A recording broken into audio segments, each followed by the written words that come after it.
In the name of the Father, and of the Son, and of the Holy Spirit, one God. Amen. Glory to Jesus Christ. Glory to Christ.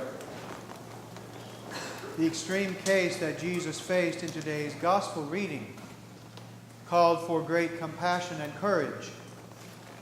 And while I know it is tempting to focus on the drama and the display of power, I think the point of the story leads us in a different direction.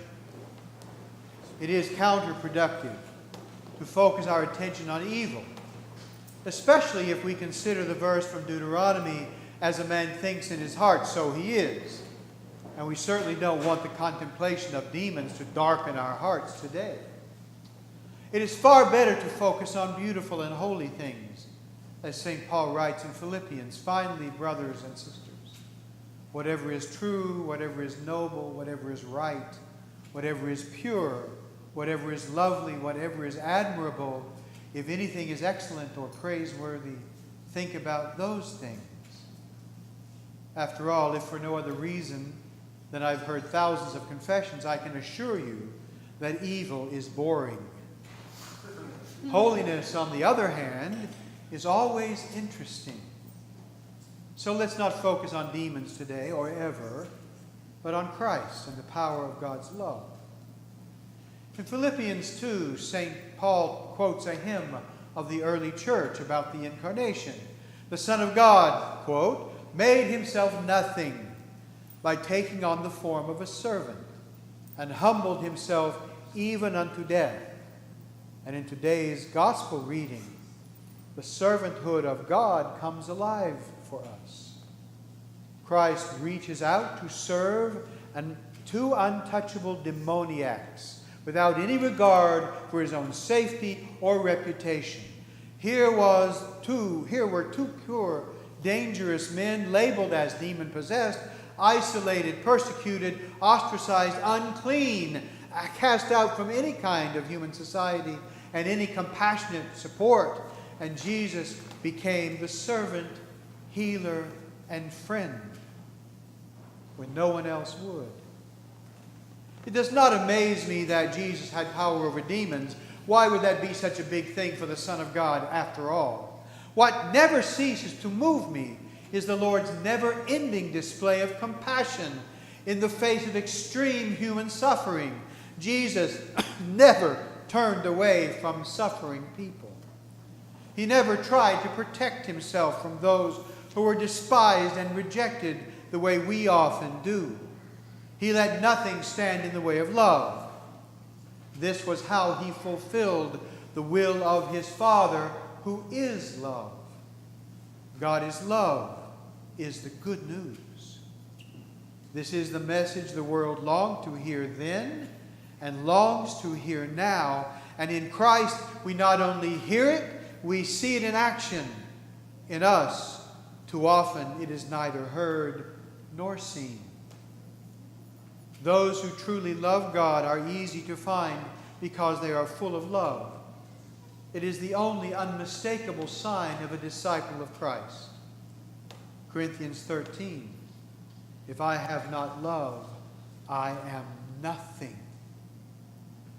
Hatred may cross the minds of these people, but like a passing cloud, they have learned to let it come and let it go. And if we read the Gospels, we discover something else surprising. It is often not the religious and the pious who get it. It is the ones who know they are nothing. Jan Rice writes of them, and I quote, "In the language of his place and time, Christ spoke of the mode of existence and life according to truth as the kingdom of heaven. He preached that those who guide us toward this mode are not pious and religious people. Those who find satisfaction in being virtuous, those who shore up their ego by keeping some kind of law, those who guide us," he writes, "are people who have lost all confidence in their own selves. People who expect no personal reward whatsoever and only thirst to be loved even if they don't deserve it. These are the despised sinners, tax collectors, robbers, prostitutes, and prodigals, end quote. Dostoevsky chimes in on the same theme in Crime and Punishment. I quote this nearly every year, sometime, because it's so profound. And I quote, "Then Christ will say to us, 'Come you also. Come you drunkards. Come you weaklings. Come you depraved.' And he will say to us, 'Vile creatures, you in the image of the beast, and you who bear his mark, all the same, you come too.' And the wise and the prudent," I say the religious and the pious, "will say, 'Lord, why are you welcoming them?' And the Lord will say, 'O wise and prudent, I am welcoming them because not one of them has ever judged himself worthy.' And he will stretch out his arms to us, and we shall fall at his feet and burst into sobs. And then we will understand everything. Everything. Lord, your kingdom come. How glorious is the grace of God." It makes one wonder where all this legalism we think of as orthodox comes from. I heard about a man in Los Angeles, you may have heard about him as well, who lives the life of a true lover of God. He is a widower, alone in the world. When he discovered that he had cancer, he had to face it all by himself, with no one to hold his hand, no one to support him through the hard times. He admits that he was terrified, as we all would be.